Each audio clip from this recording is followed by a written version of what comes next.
Hello दोस्तों, मैं हूं सोनी शर्मा और स्वागत है आपका हमारे YouTube channel my dear Guruji पर। So please subscribe to my channel for more video update. तो अगर आपको यहाँ से आगे के हमारे वीडियो आप देखना चाहते हैं तो सबसे पहले आप हमारे चैनल को सब्सक्राइब कर दें और इस वीडियो को लाइक कर दें। तो यह राष्ट्रीय पार्क की सीरीज़ में हमारा दूसरा वीडियो है।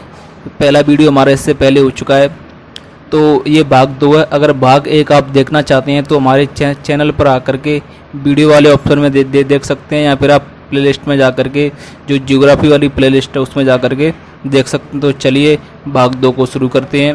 तो हम पढ़ रहे थे भारत के प्रमुख राष्ट्रीय पार्क। तो अगर आप हमसे सोशल मीडिया पर जुड़ना चाहते हैं तो फेसबुक पर आप हमको माय डियर गुरुजी जो हमारा फेसबुक पेज है उस पर आकर के फॉलो कर सकते हैं। तो now we have starting the national parks in the Kerala state. तो भारत के जो केरल स्टेट में जो नेशनल पार्क्स हैं उनके बारे में आज का वीडियो यहाँ से स्टार्ट अपन करते हैं केरल से। तो पहला आता है अपना एराविकुलम राष्ट्रीय उद्यान। तो यह नीलगिरी तहर, ठीक है, और शेर की पूंछ जैसे बंदर, gaur, Indian majestic, sambar deer, golden jackal, jungle cat, wild dog और लेपर्ड मतलब तेंदुआ, वाइल्ड डॉग जंगली कुत्ता, इनके लिए प्रसिद्ध है। तो यहाँ पर फोना और फ्लोरा प्रोटेक्शन जो एक्ट है वो लगा हुआ है। फोना का मतलब होता है एक विभिन्न जीव जंतुओं का समूह, और फ्लोरा का मतलब होता है विभिन्न वनस्पति प्रजातियों का समूह। तो इसके बारे में एक मेजर फैक्ट है, यहाँ पर एक मेढक की नई प्रजाति प्राप्त हुई है जिसका नाम यहाँ पर लिखा हुआ है, देखिए आप, रोचेस्टेस रेस्प्लेंडस, ठीक है। तो यह जो मेढक है यहाँ पर इसकी प्रजाति प्राप्त हुई है। तो फोटो देख पा रहे होंगे बगल में, यह गोल्डन टाइप का मेढक होता है, इसके लंग्स में डिफरेंस होता है। तो इसकी लोकेशन है इडुक्की जिला, केरला का जो इडुक्की जिला है वहां पर ये बसा हुआ है। तो इसके पास जो टाउन है वो है मन्नार टाउन। ओके, तो ये नीलगिरी तहर बना हुआ है, यहाँ पर यह नीलगिरी तहर का फोटो है।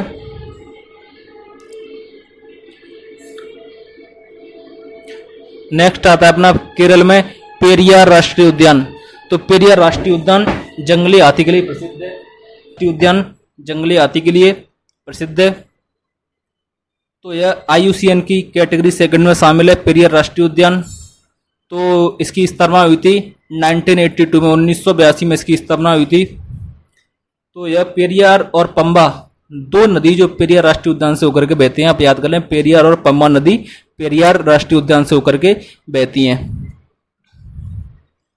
The park is located in the cardamom hills and Pandalam hills, ठीक है। तो जो कार्डमम पहाड़ी है, ठीक है, और पेंडालम पहाड़ी है, वहां पर स्थित है पेरियार राष्ट्रीय उद्यान, जो कि वेस्टर्न घाट में पाई जाती है, जो कि तमिलनाडु के साथ बॉर्डर शेयर करता है। तो ये लंगूर है, यहाँ पर ये फोटो बना हुआ है बगल में। अगला अपना आता है साइलेंट वैली राष्ट्रीय पार्क। तो साइलेंट वैली राष्ट्रीय पार्क में जो है बाघ संरक्षण किया जाता है। इसकी लोकेशन है केरला में। तो देखिए यहाँ पर ये लाइन टेल लंगूर, मतलब इस लंगूर की जो पूंछ है वो शेर की जैसी होती है, वह साइलेंट वैली राष्ट्रीय पार्क में प्रमुखता से पाया जाता है। अगली बात अपन करेंगे मध्य प्रदेश के राष्ट्रीय उद्यान। तो दोस्तों अगर आपको हमारा वीडियो अच्छा लगा है तो हमारे चैनल को सब्सक्राइब करें और वीडियो को लाइक करें। अगला अपना आता है मध्य प्रदेश के राष्ट्रीय उद्यान। तो MP में जो राष्ट्रीय पार्क है उनमें सबसे पहला आता है बांधवगढ़ राष्ट्रीय पार्क। तो बांधवगढ़ राष्ट्रीय पार्क में बाघ संरक्षण होता है। तो यह उद्यान मध्य प्रदेश के उमरिया जिले में स्थित है, जो मध्य प्रदेश का उमरिया डिस्ट्रिक्ट है उसमें स्थित है। और यहाँ पर क्या होता है, बाघ संरक्षण। यह भी IUCN की कैटेगरी सेकंड में शामिल नेशनल पार्क है।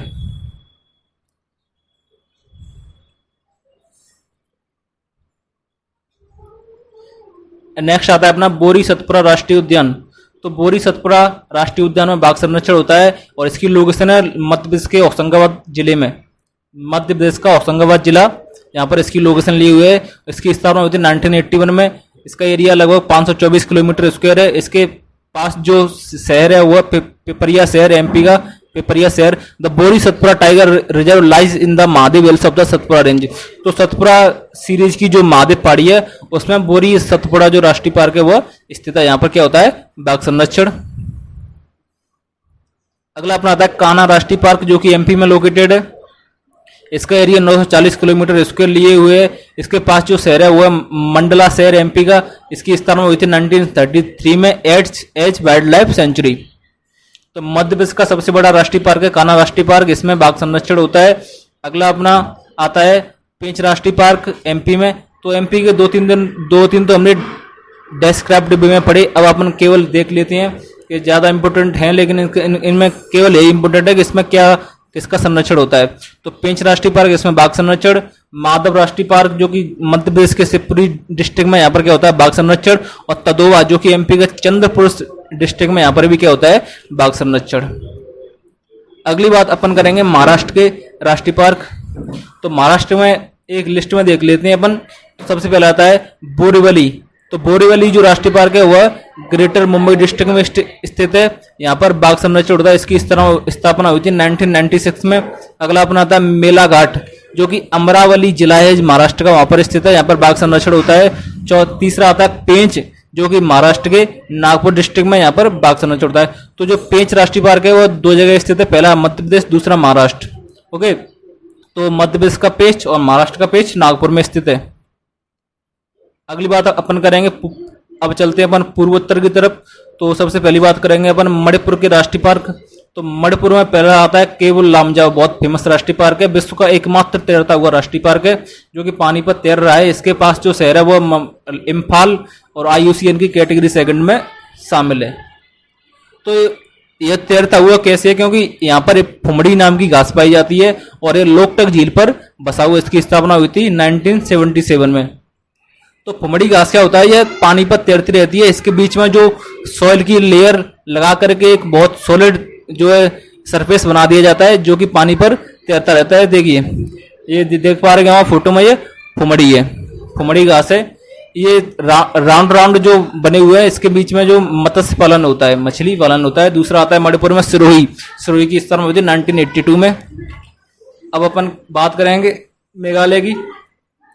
तो मेघालय में एक ही है बाल पकारड़, ठीक है, जो कि गारो पहाड़ी में स्थित है, जहां पर सर्वाधिक वर्षा प्राप्त होती है। और क्या होता है, बाघ संरक्षण। आपको पता होना चाहिए कि मेघालय में जो चेरापूंजी और मासिन नाम के जो स्थान है वहां पर सर्वाधिक वर्षा प्राप्त होती है। तो जो बाला पाकड़ है वो जो कि गारो पहाड़ी में स्थित है, तो यहाँ पर बाघ संरक्षण किया जाता है। अगला अपना आता है मिजोरम। तो मिजोरम में होता है अपना दम्फा, जहाँ पर क्या होता है, बाघ संरक्षण। और मिजोरम में मुरलिन और इंटाकी, तीनों में क्या होता है, बाघ संरक्षण। तो मिजोरम में 3 राष्ट्रीय पार्क, दम्फा, मुरलिन और इंटाकी, तीनों में होता है बाघ संरक्षण। अब अपन बात करेंगे उड़ीसा के राष्ट्रीय पार्क। तो उड़ीसा में सबसे पहले आता है गहिरमटा। तो गहिरमटा राष्ट्रीय पार्क जो कि ओलिव रिडले नाम का जो कछुआ होता है उसका मुख्य निवास स्थान है।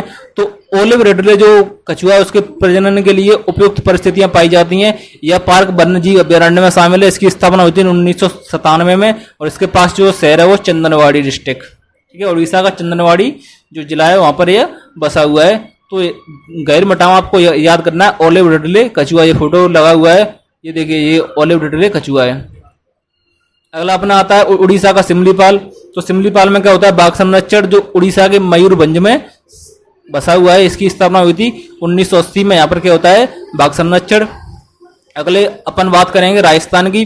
तो राजस्थान में सबसे पहला आता है सरिस्का जो कि राजस्थान के अलवर जिले में स्थित है। यहाँ पर क्या होता है, बाघ संरक्षण। अगला अपना आता है राजस्थान का रणथंभौर। और रणथंभौर जो है जो कि सवाई माधोपुर जिले में स्थित है, यहाँ पर बाघ संरक्षण होता है। और तीसरा आता है मरू राष्ट्रीय पार्क, जिसकी स्थापना 1981 में हुई थी, जो कि जैसलमेर जिले में स्थित है। तो राजस्थान में 3 राष्ट्रीय पार्क स्थित हैं, सरिस्का, रणथंभौर और मरुस्थल। तो सरिस्का अलवर में, रणथंभौर सवाई माधोपुर में और मरुस्थल जैसलमेर में। जैसा कि मरुस्थल के नाम से आपको पता चली जाए कहाँ पर होगा, जैसलमेर में। और जो रणथंभौर स्थान है वो कहाँ पर है, सवाई माधोपुर में। और सरिस्का कहाँ पर है, अलवर में। ये होगी राजस्थान की बात। अब अपन बात करते हैं सिक्किम की। तो सिक्किम में एक ही है कंचनजंगा। कंचनजंगा एक माउंटेन पीक है। यह क्या है, जैवमंडल आरक्षित क्षेत्र है। कंचनजंगा एक पर्वत चोटी है। इसकी लोकेशन कहाँ पर है, उत्तरी सिक्किम में। इसके पास जो शहर है चंगथांग, चंगथंग शहर है सिक्किम का, इसकी स्थापना हुई थी 1977 में। तो सिक्किम में आपको चोटी के नाम से याद आ जाना चाहिए, कौन सा है, कंचनजंगा। ये कंचनजंगा जो पीक है, यहाँ पर फोटो लगाया हुआ है मैंने, उसको आप देख लें एक बार, इससे आप माइंड में इमेज बन जाएगी। तो सिक्किम में कौन सा है, कंचनजंगा। और तमिलनाडु की बात कर लेते हैं अब अपन। तो तमिलनाडु में 3 राष्ट्रीय पार्क हैं, गोंडी, कलाकड़, मंदुथरई और मुदुमलाई। ओके, तमिलनाडु में 3 है, गोंडी, कलाकड़, मंडुथरई और मुदुमलाई। अब अपन बात करेंगे उत्तराखंड की। तो उत्तराखंड में जिम कॉर्बेट जो कि नैनीताल में स्थित है, यहाँ पर बाघ संरक्षण होता है। राजा जी, यहाँ पर ही बाघ संरक्षण होता है। फूलों की घाटी जो कि एक फोना और फ्लोरा प्रोटेक्शन होता है फूलों की घाटी में, राजा जी में बाघ संरक्षण होता है। और उत्तराखंड में आपको याद आना चाहिए जिम कॉर्बेट, राजा जी और फूलों की घाटी। जैसा कि नाम से पता आपको चली जाएगा, फूल कहाँ पर पाए जाएंगे उत्तराखंड में, और राजा जी कहाँ पर है, ऊपर बसे हुए हैं उत्तराखंड में। और जिम कॉर्बेट तो आपको पता होना चाहिए कहाँ पर है, उत्तराखंड में। अब बात कर लेते हैं अपन उत्तर प्रदेश की। तो उत्तर प्रदेश में एक ही राष्ट्रीय पार्क है जो कि जिसका नाम है दुधवा, जो कि उत्तर प्रदेश के लखीमपुर खीरी जिले में स्थित है, जहां पर बाघ संरक्षण का दर्जा लिए हुए है। अब लास्ट रह गया अपना अंडमान निकोबार द्वीप समूह। तो अंडमान निकोबार द्वीप समूह में 2 राष्ट्रीय पार्क हैं। ओके, सबसे पहला सैडल पीक और दूसरा होता है माउंट हैरियत। तो जो माउंट हैरियत राष्ट्रीय पार्क है वह जैव मंडल आरक्षित क्षेत्र है। तो यहाँ पर अपना वीडियो कंप्लीट होता हुआ। अगर आपको हमारा वीडियो पसंद आया तो चैनल को सब्सक्राइब कर लें और वीडियो को कर दें लाइक और दबा दें बेल आइकन को।